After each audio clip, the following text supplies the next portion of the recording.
Coucou tout le monde, aujourd'hui on se retrouve pour une nouvelle vidéo. Je suis désolée si vous entendez quelques bruits en arrière-plan et si la luminosité est pas très bonne, mais je suis dans ma chambre. Il fait très moche, il pleut, il fait tout noir dehors, donc j'ai allumé cette lumière et cette lumière pour faire un maximum de lumière. Je me suis mise ici, donc en fait je suis sur mon lit et l'appareil il est tout au bout, comme ça vous avez le fond blanc derrière, c'est beaucoup plus clair, c'est plus pratique, donc j'ai mis mes coussins.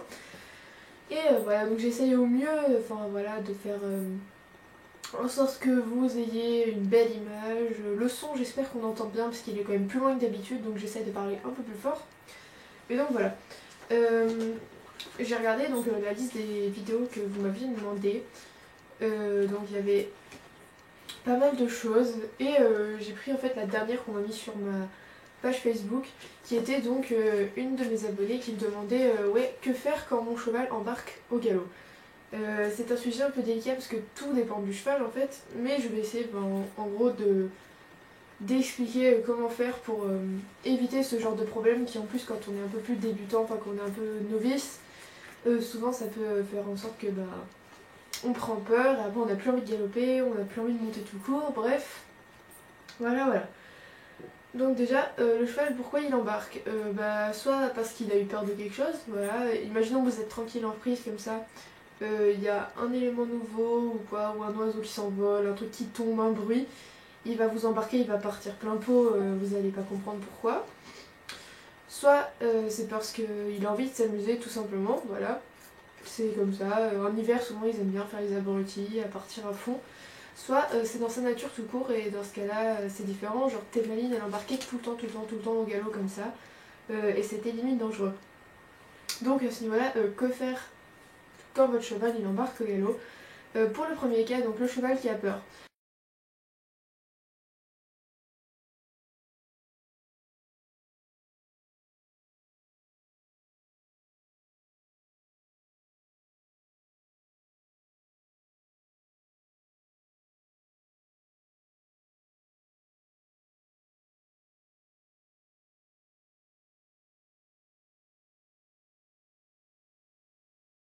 S'il a vraiment eu peur de quelque chose, qu'il n'a pas fait semblant, qu'il le fait qu'une fois, qu'il recommence pas à chaque fois parce que là ce serait du cinéma, vous l'arrêtez, vous mettez bien en arrière, vous serrez les jambes, vous serrez vos doigts sur les rênes, vous prenez, vous relâchez, vous le stoppez, vous allez vers l'endroit où il a eu peur, rêne longue, vous ne mettez surtout pas les rênes courtes parce que c'est le meilleur moyen qu'il parte encore une fois plein pot, et vous le caressez, vous le rassurez, vous lui dites qu'il n'y a rien et tout machin, et vous repassez plusieurs fois à cet endroit et normalement ça devrait être bon. S'il recommence plusieurs fois à ce niveau-là, là c'est pas franchement de la peur, en général c'est une fois qu'il a été rassuré rêne longue, qu'il y est passé au pas, qu'il y est passé au trot, s'il recommence en général c'est juste pour vous tester, pour vous embêter. Donc voilà. Ensuite pour les chevaux qui embarquent en hiver quand il fait un peu frais, quand ils ont envie de faire les gogoles, il n'y a pas grand chose à faire à part éventuellement les longer avant l'heure. Avant l'heure où vous montez, s'ils ne sont pas sortis avant, vous demandez à votre mono de longer le cheval qui fait l'idiot, qui entraîne les autres généralement, hein, voilà. Vous demandez à votre mono bien de les... ou alors vous faites une grande détente au pas au trot, vous les mettez bien en avant, surtout en hiver ne retenez pas un cheval pour pas qu'il avance, parce que plus vous allez le retenir, et plus il va engranger l'énergie, et plus il va exploser à un moment donné, vous y attendrez pas. Donc vous allez être tranquille au trot, puis d'un coup là, à force d'avoir été lentement comme ça, avoir été retenu pour la détente, il va péter en l'air et vous allez vous casser la figure, il va partir à fond. Donc voilà, vous retenez jamais le cheval dès le début de la séance. Bon, au tout début vous faites quelques tours au pas, quelques tours au trot, les rênes longues, tranquille pour qu'il se calme. Et une fois que la détente comme ça, une fois que les muscles se sont un peu échauffés, vous le mettez bien en avant, bien comme il faut, parce qu'un cheval qui est bien porté en avant, il va pas partir à fond, il est bien dans son travail, il va pas faire l'abruti. Et donc voilà. Ensuite, ensuite pour les chevaux dont c'est la nature de faire comme ça, c'est-à-dire que tout le temps, même quand vous êtes au pas, à l'arrêt, ils vont partir à fond comme ça, ils vont pas prévenir, ils vont partir vite comme Thémaline sur une de mes vidéos, ça s'appelle détente ou pas. Vous me verrez sur Thémaline, je fais très grande dessus.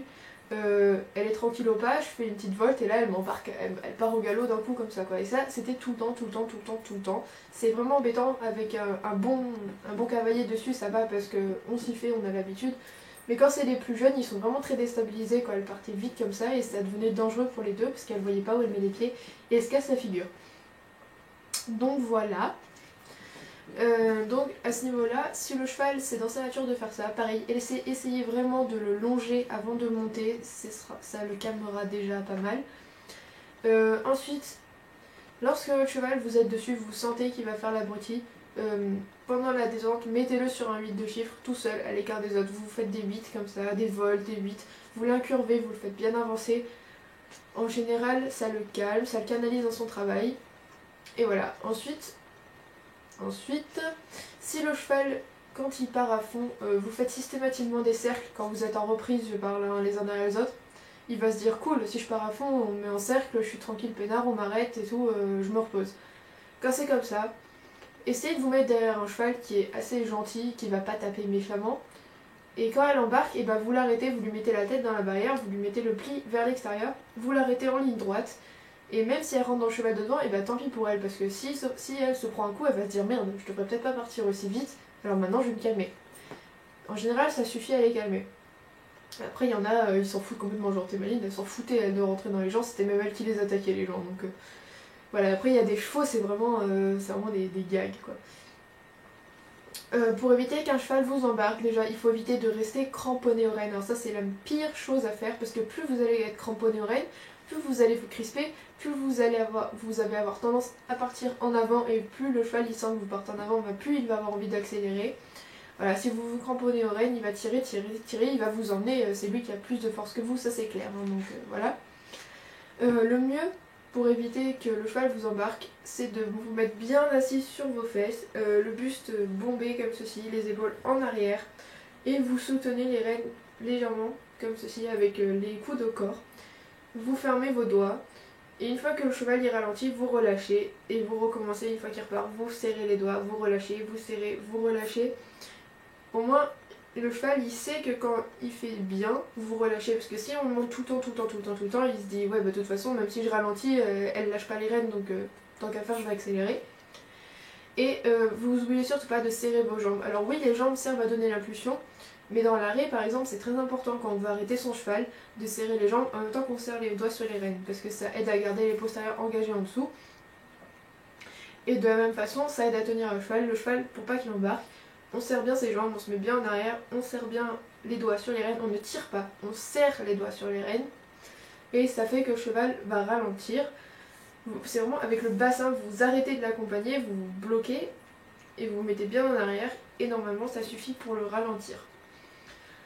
Si il est vraiment parti à fond, vous n'arrivez plus à l'arrêter du tout, que ça fait 3 tours de carrière, qu'il est à fond, qu'il est complètement incalmable, vous avez beau faire des volts, il s'en fout, il continue de galoper.